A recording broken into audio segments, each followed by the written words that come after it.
Hello everyone, कैसे हैं आप सभी लोग।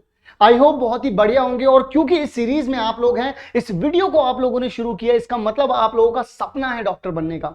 आप लोग चाहते हैं कि प्रीवियस ईयर क्वेश्चंस करके आप अपनी प्रैक्टिस को और बढ़िया कर सकें। तो केल्विन आप लोगों के लिए लेके आया है टेस्ट सीरीज। बहुत ही सही सुन रहे हैं आप लोग। टेस्ट सीरीज जो कि फ्री ऑफ कॉस्ट है, डिस्क्रिप्शन में लिंक दे रखा है, आप लोग हमारी ऐप डाउनलोड कर सकते हैं एंड फ्री एक्सेस आप लोग ले सकते हैं। और मॉक टेस्ट यानी कि न्यू पैटर्न पर मॉक टेस्ट मिल रहे हैं यार, ये बहुत अच्छी चीज है, फ्री ऑफ कॉस्ट। तो जरूर से टेस्ट सीरीज को ज्वाइन कर सकते हैं जो कि फ्री ऑफ कॉस्ट है। अगर इससे रिलेटेड आप सभी लोगों को कोई भी प्रॉब्लम आती है तो आप लोग 9658885888 पर हमें मैसेज कर सकते हैं और हमारी टीम आप लोगों को with in seconds, with in minutes response देगी और आपकी प्रॉब्लम को सॉल्व करेगी। लेकिन अगर आप में से कुछ ऐसे बच्चे हैं जो चाहते हैं कि वो भी डॉक्टर बने लेकिन 2022 अटेम्प्ट के लिए, तो मैं आप लोगों को बता दूं, आप लोगों के लिए एक बहुत ही खुशखबरी वाली बात कि हम लोग लेकर के आ गए हैं ड्रॉपर बैच। और ड्रॉपर बैच शुरू होने वाला है, एक बैच शुरू हो चुका है और भी कमिंग बैच शुरू होने वाले हैं। इंडिया की बेस्ट फैकल्टीज जो बहुत बड़े बड़े रिनाउंड ऑर्गेनाइजेशंस में पढ़ाते हैं, वो लोग आप लोगों को इस बैच में पढ़ाएंगे। बैच की फीस मंथली होने वाली है, तो आप लोग आराम से पे कर सकते हैं और बहुत ही अफोर्डेबल भी होने वाली है। इसी के साथ सिर्फ क्लासेस नहीं, इंटरैक्टिव क्लासेस होंगी। इंटरैक्टिव, बिल्कुल सही सुन रहे हैं आप, इंटरैक्टिव। हर जगह पर क्वेश्चनिंग होगी आप लोगों से, हर एक चीज बहुत आसान कर दी गई है आप लोगों के लिए इस पूरे के पूरे बैच में। मैं आप सभी लोगों से उम्मीद करूंगा कि आप लोग मिलेंगे हमें फाइटर बैच में, जो कि हमारा 1 ईयर ड्रॉपर बैच है। अभी के लिए आप लोगों को इस वीडियो को देखना है और सारे के सारे क्वेश्चंस खुद ट्राई करने हैं। तो चलिए शुरू करते हैं वीडियो को।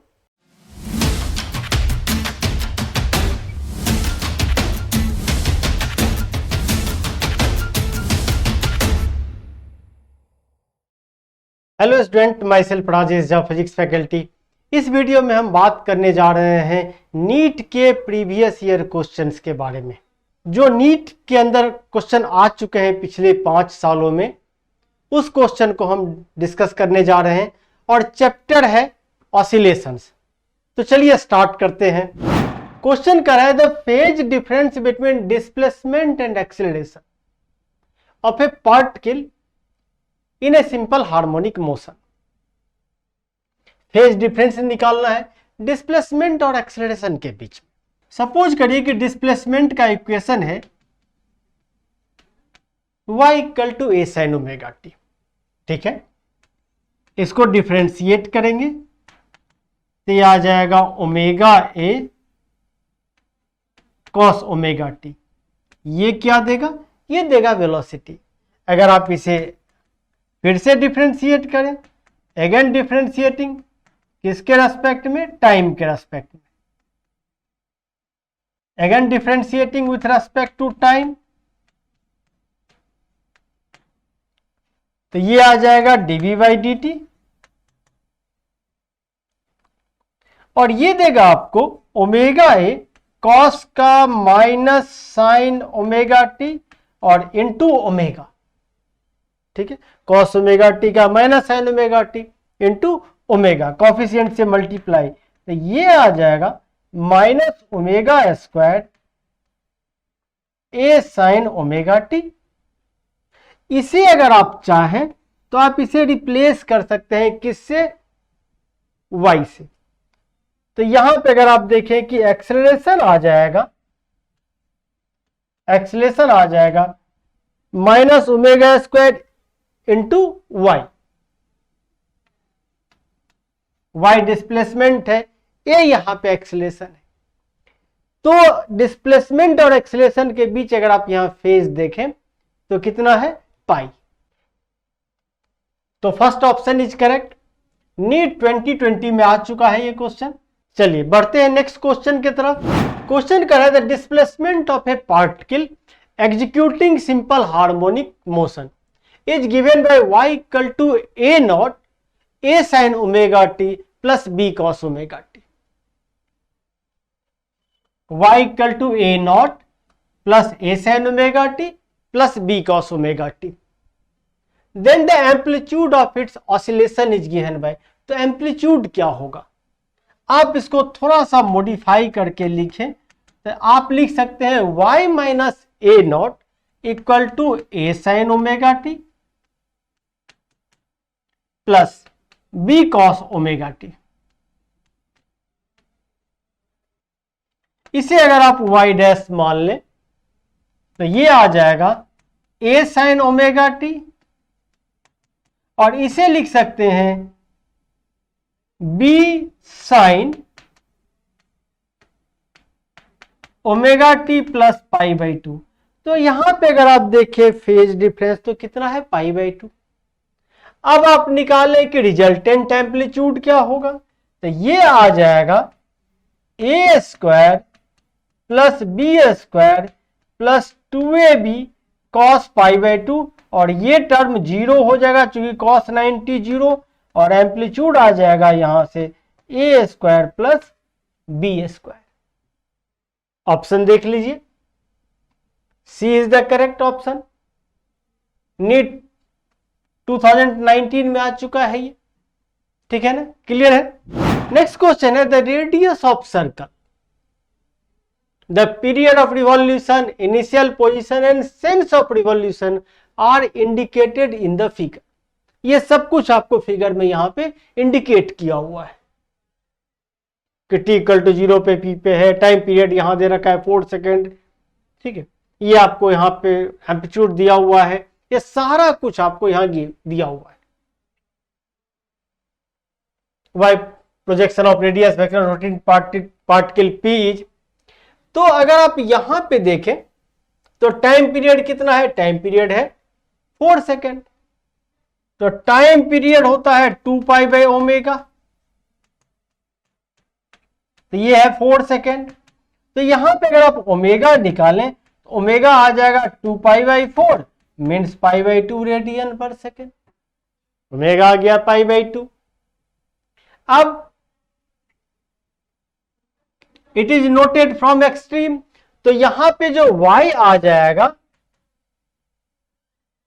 It is noted from extreme position, तो y आ जाएगा आपको यहां देखिए a दिया हुआ है कितना 3, तो यह आ जाएगा 3 कॉस ओमेगा टी, ओमेगा कितना है पाई बाई 2 इंटू टाइम, तो क्या आ जाएगा y equal to 3 cos pi by 2 into T. Option देख लीजिए, y इक्वल टू आज 3 cos pi T by 2 where y is in metre, ये सब नहीं होगा, तो करेक्ट ऑप्शन इज ए, ठीक है। टाइम पीरियड दिया हुआ था, एम्पलीट्यूड दिया हुआ था, उससे हमने क्या किया, ओमेगा निकाल लिया, ओमेगा निकाल लिया, उसके बाद इक्वेशन डिस्प्लेसमेंट का y equal to 3 cos pi by 2 into T. क्यों, क्योंकि noted from extreme position. Next question कर रहा है the average velocity of a particle executing SH in one complete vibration, कह रहा है कि वन कंप्लीट वाइब्रेशन में, वन कंप्लीट ऑसिलेशन में एवरेज वेलोसिटी क्या होगा, ठीक है। अब वन कंप्लीट वाइब्रेशन में डिस्प्लेसमेंट होगा 0, और अगर डिस्प्लेसमेंट होगा 0 तो एवरेज वेलोसिटी 0, क्योंकि डिस्प्लेसमेंट अपॉन में टाइम। तो यहां पे चूंकि डिस्प्लेसमेंट 0 है, चूंकि डिस्प्लेसमेंट 0 है, इसीलिए जो एवरेज वेलोसिटी होगा वो क्या होगा, वो 0 होगा। ऑप्शन देख लीजिए, तो फर्स्ट ऑप्शन इज करेक्ट, 2019 में आ चुका है ये क्वेश्चन। चलिए बढ़ते हैं नेक्स्ट क्वेश्चन के तरफ। नेक्स्ट क्वेश्चन कर रहा है a pendulum is hung from a roof of a sufficiently high building, एक सफिशिएंटली हाई बिल्डिंग से एक पेंडुलम लटका हुआ and is moving freely to and fro like simple harmonic oscillation, और ये टू एंड फ्रो मूव कर रहा है like simple harmonic oscillator. The acceleration of the bob of the pendulum is 20 meter per second square. Acceleration दिया हुआ है 20 meter per second square at a distance of 5 meter from the mean position. ठीक है, acceleration दिया हुआ है कितना, acceleration है 20 meter per second square और at a distance of 5 meter from mean position. तो एक्सेलेरेशन का जो मैग्नीट्यूड होता है, जैसा कि आपको मालूम होगा ओमेगा स्क्वायर इंटू वाई, ये दे रखा है 20 ओमेगा स्क्वायर इंटू 5, तो ओमेगा स्क्वायर इक्वल टू होगा 4 एंड ओमेगा इज 2 रेडियन पर सेकेंड। ओमेगा आ गया 2 रेडियन पर सेकेंड। अब टाइम पीरियड आपको पता है, टाइम पीरियड होगा 2 पाई बाय ओमेगा, तो 2 पाई डिवाइडेड बाय 2, तो कितना आ जाएगा ये पाई सेकेंड। तो answer is pi second. B option is correct. NEET 2018 में आ चुका है ये, ठीक है, क्लियर है। चलिए बढ़ते हैं नेक्स्ट क्वेश्चन की तरफ। नेक्स्ट क्वेश्चन करें स्प्रिंग ऑफ फोर्स कांस्टेंट के। एक स्प्रिंग है जिसका फोर्स कांस्टेंट दिया हुआ है, स्प्रिंग फैक्टर दिया हुआ है या स्प्रिंग कांस्टेंट दिया हुआ है कि is cut into length of ratio 1:2:3। उसको काट दिया गया, ठीक है, और लेंथ का रेशियो दे रखा है 1:2:3। They are connected in series. उसके बाद इस तीनों टुकड़े को सीरीज में कनेक्ट कर दिया and new force constant is के डैश। उसके बाद जो फोर्स कांस्टेंट मिला वो के डैश, सीरीज में कनेक्ट करने के बाद। Then they are connected in parallel. अब इसको पैरेलल में कनेक्ट कर दिया, तब जो फोर्स कांस्टेंट मिला वो के डबल डैश। तो कह रहा है कि के डैश और के डबल डैश का रेशियो क्या होगा, ठीक है, के डैश और के डबल डैश का रेशियो क्या होगा। ये आपको पता होगा कि जो स्प्रिंग फैक्टर है वो लेंथ के इनवर्सली प्रोपोर्शनल होता है, तो के एल इक्वल टू क्या होगा, कांस्टेंट होगा, ठीक है। अब लेंथ अगर हम एल मान लें तो यहां पे अगर आप देखें तो पहले का आ जाएगा, पहले टुकड़े का लेंथ l/2, दूसरे का आ जाए l/6, दूसरे का आ जाएगा 2l/6 और तीसरे का आ जाएगा 3l/6। 1:2:3 के रेशियो। पहले का होगा l/6, दूसरे का होगा 2l/6 और तीसरे का होगा 3l/6। तो अब अगर यहां से आप निकालें कि इसका स्प्रिंग फैक्टर क्या होगा, तो के एल इक्वल टू आ जाएगा K1L1 और इसे आप लिख सकते हैं K1 और L1 को लिखेंगे L/6, तो L कैंसिल हो जाएगा और यहां से आ जाएगा K1 इक्वल टू 6K। इसी तरह से अगर आप K2 निकालें तो KL इक्वल टू आ जाएगा K2 और लेंथ के जगह पे आप पुट करें 12/6, तो यहां से K2 आ जाएगा 3K और तीसरा आ जाएगा KL इक्वल टू फिर K3 इंटू लेंथ देख लीजिए आप यहां से 3l/6, तो K3 आ जाएगा, स्प्रिंग फैक्टर आ जाएगा 2K। तो इंडिविजुअली हमने निकाल लिया कि पहले का आ गया 6K, दूसरे का 3K और तीसरे का 2K। अब इसको आप कनेक्ट करें K1, K2, K3 को पहले सीरीज में देन पैरेलल में। तो सीरीज में जब आप कनेक्ट करेंगे तो 1/K डैश इक्वल टू होगा 1/K1 plus 1/K2 plus 1/K3। यहां से आप K डैश निकाल लीजिए। अगर आप इसे पैरेलल में कनेक्ट करेंगे तो पैरेलल में कनेक्ट करेंगे तो ये आ जाएगा K1 plus K2 plus K3 मतलब 6K plus 3K plus 2K मतलब 11K पैरेलल में कनेक्ट करने के बाद। जब आप सीरीज में कनेक्ट करेंगे तो सीरीज में देखिए क्या आ जाएगा, यहां पे 1/में K डैश इक्वल टू 1/में 6K प्लस 1/में 3K प्लस 1/में 2K और ये आ जाएगा 6K, ऊपर आ जाएगा 1 प्लस 2 प्लस 3 मतलब ये 1/में K। तो 1/में K डैश क्या आ गया, 1/में K, तो K डैश किसके बराबर है, K के बराबर है। कब, जब सीरीज में कनेक्ट किया तब, और जब पैरेलल में कनेक्ट किया तो 6K plus 3K plus 2K तो 11K। अब अगर दोनों का डिवाइड करें K डैश को और K डबल डैश को, तो K डैश K है और K डबल डैश कितना आ गया 11K, तो रेशियो क्या आ जाएगा 1:11। ठीक है, रेशियो क्या आ जाएगा 1:11। ऑप्शन देख लीजिए, तो ऑप्शन क्या आ गया 1:11। ठीक है, इंडिविजुअली स्प्रिंग कांस्टेंट आप निकाल लीजिए, उसका सीरीज और पैरेलल के जो फॉर्मूला होता है उसको अप्लाई करिए। सीरीज के लिए 1 में k डैश इक्वल टू 1 में k1 प्लस 1 में k2 प्लस 1 में k3, पैरेलल के लिए सिंपली ऐड कर देते हैं। ठीक है, चलिए बढ़ते हैं नेक्स्ट क्वेश्चन की तरफ। 2017 का क्वेश्चन था ये। नेक्स्ट क्वेश्चन कह रहा है a body of mass m is attached to the lower end. एक बॉडी है जिसका मास m है, इसको अटैच किया lower end of the spring whose upper end is fix, जिसका अपर एंड फिक्स है। अपर एंड फिक्स है और लोअर एंड से क्या किया, एक ब्लॉक को, एक बॉडी को अटैच कर दिया जिसका मास दे रखा है यहां पे m।